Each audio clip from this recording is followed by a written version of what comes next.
here. Be ready. So you followed me here. You are stubborn. And I admire you for that. But you should never have come. I have All this? For what? To win a crown? Yes. To take back this kingdom, as is my right. The Archons are not all that has returned. The power of creation still lives in this grove, and anything can be born anew. Even the creator gods themselves. One of her mother's gods. She's called it back to life.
voices of my mother's gods.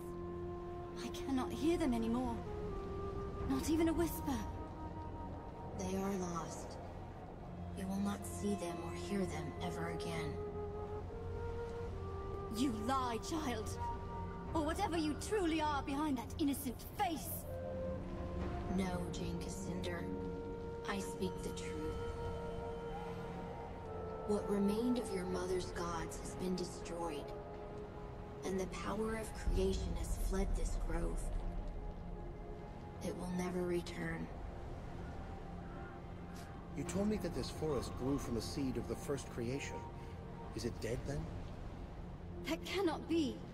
My mother searched for thousands of years, and this was the only remnant of her gods that she ever found. The power in this forest might have been used to restore the old gods and all their servants to life. Not the twisted half-life that you gave them, Jane Cassander. A true rebirth, as they were at the dawn of the world. But you called upon that power to destroy, not to create. You twisted the power of creation to your own ends, until all that was left was an empty shell, rotted from within. And now, it is gone. Why did this power respond to Jane and no one else? Jane's mother was first sister. When she died, her fire passed to Jane. The first sister stood at the right hand of her gods. Only pale shadows of their minds persisted in this grove, but they remembered her.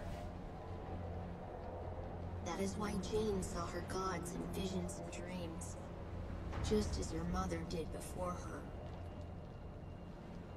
And that is why Jane could unlock the power that was buried here. And the Archons I fought in the forest? The ones that Jane restored to life? Dead, wilted like blossoms, and scattered to the wind. When you slew the reborn god, all Jane's creations were undone. In time, the forest will recover. But it will be ordinary, no longer the Morn wield, with the power of creation at its heart. The forest was already corrupted, even before Jane tried to call the Archons back to life. The first time Jane called on the power of the old gods, it was to murder Hugh Montbaron 30 years ago. She knew she was misusing that power, but she was too full of anger, and she didn't care. After that, the Mornwield grew rotten and sick. All its potential for good was lost. So she came back and made the same mistake a second time. Yes, driven by anger again. So the Archons that she called back to life were nothing but monsters. It was the same for the Creator God. The creature that you fought was shaped by Jane's fury and guilt. Guilt? Yes, Jane Cassander. You can hide your remorse from yourself, but you cannot hide it from me. We have a decision to make. What to do with Jane. Wait. I have a question, and I may never be able to ask it again. I was born in this grove 30 years ago, was I not? Yes. I found you here, on the day the Legion died, and I carried you to the forest's edge. So the Creator Gods, whatever remained of them, they called me back to life. That may be. Yes.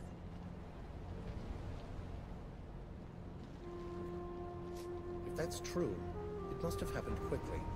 Soon after Jane destroyed the Legion, but before the forest became corrupt. Perhaps the Creator Gods knew that they were doomed, and they wanted Anjali to destroy them, to undo Jane's mistake. If that is true, then at least I've honored them. Thank you. Your words give me comfort. And Jane? What of her?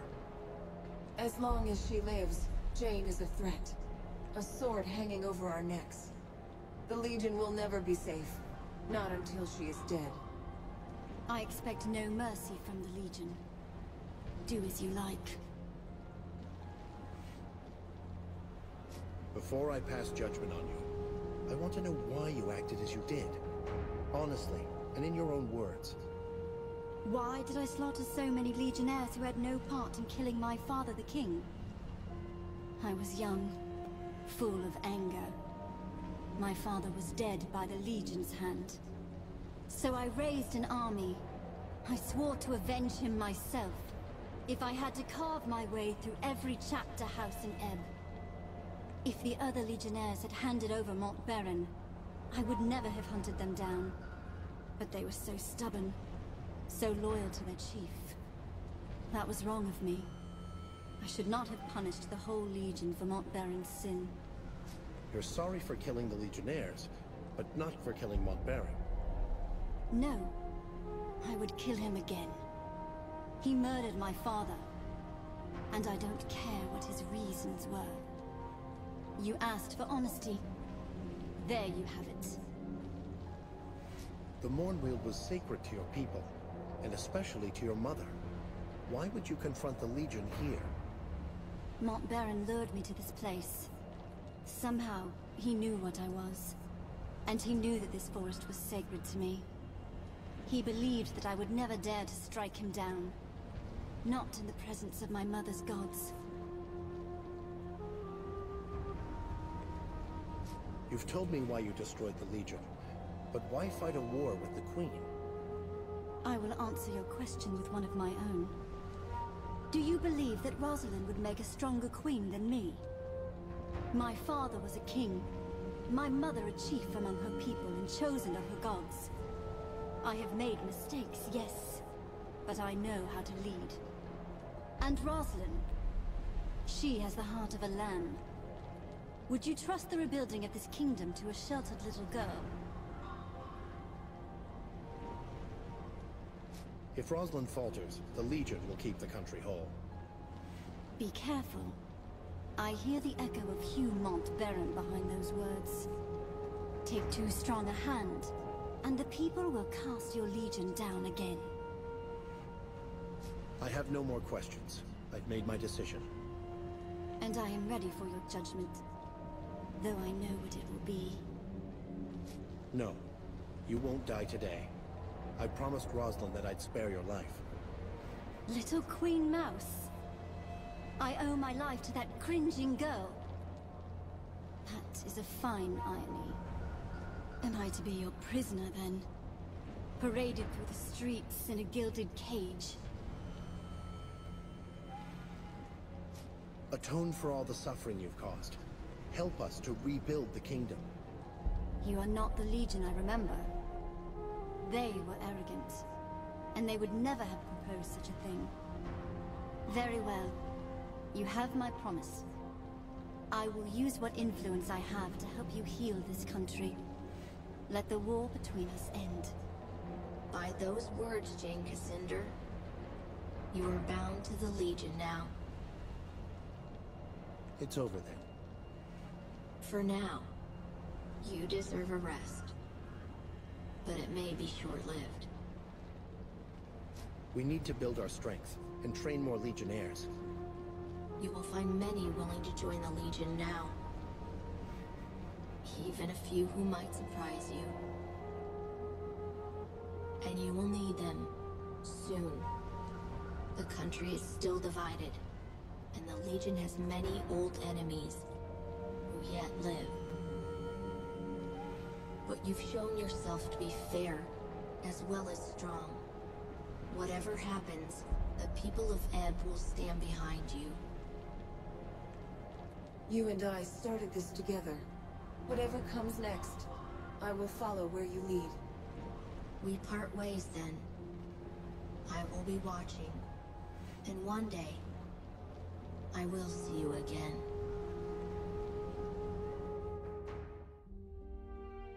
You bid farewell to the Radiant Youth, and he sent you back to our chapter house in Stonebridge, where I awaited your return. In the weeks that followed, News spread of Jane Cassinder's defeat.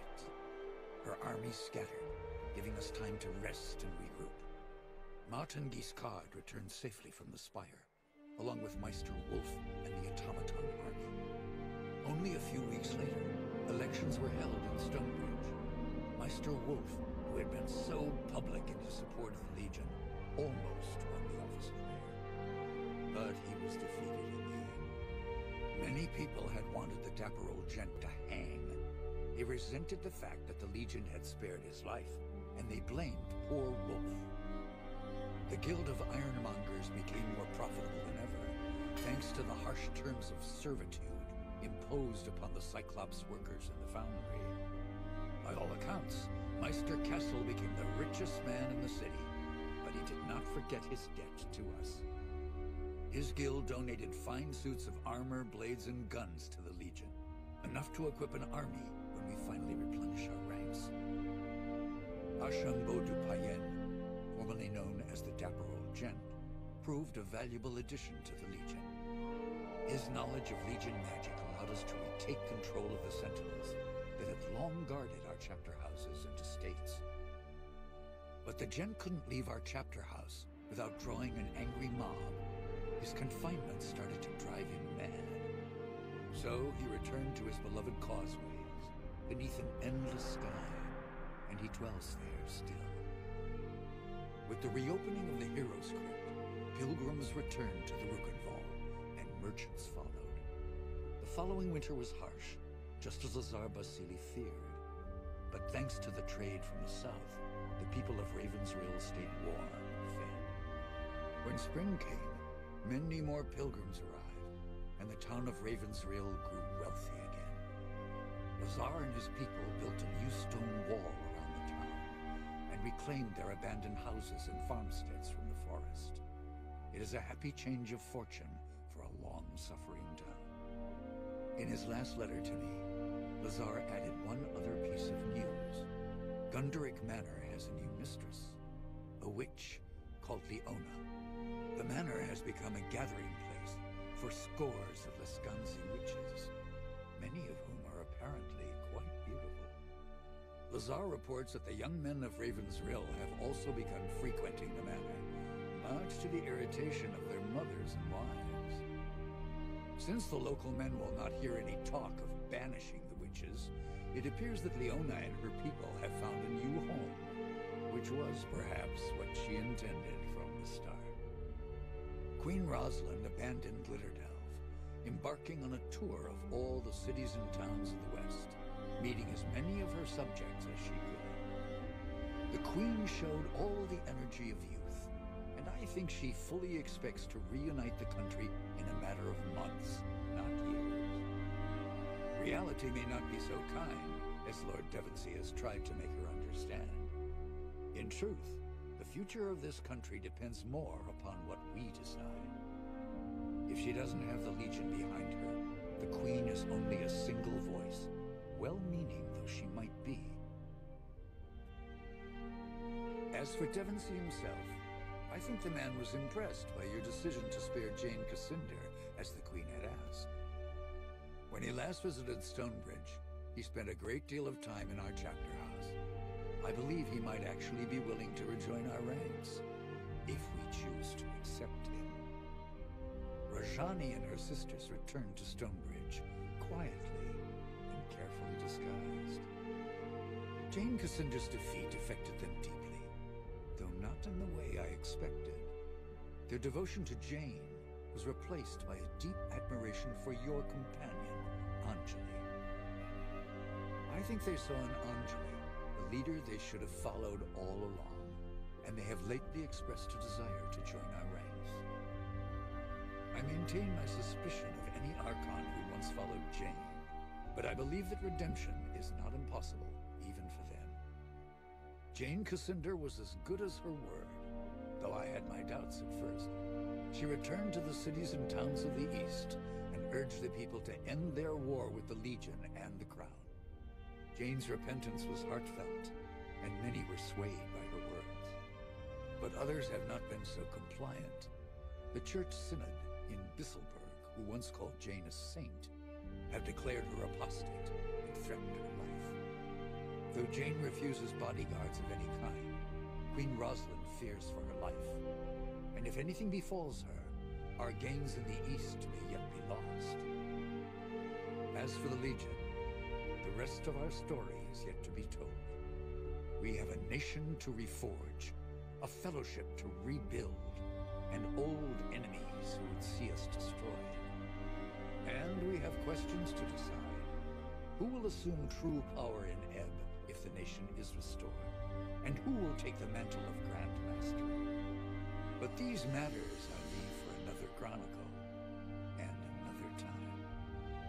Whatever happens, know that you will not face the future alone. The Legion will stand by you,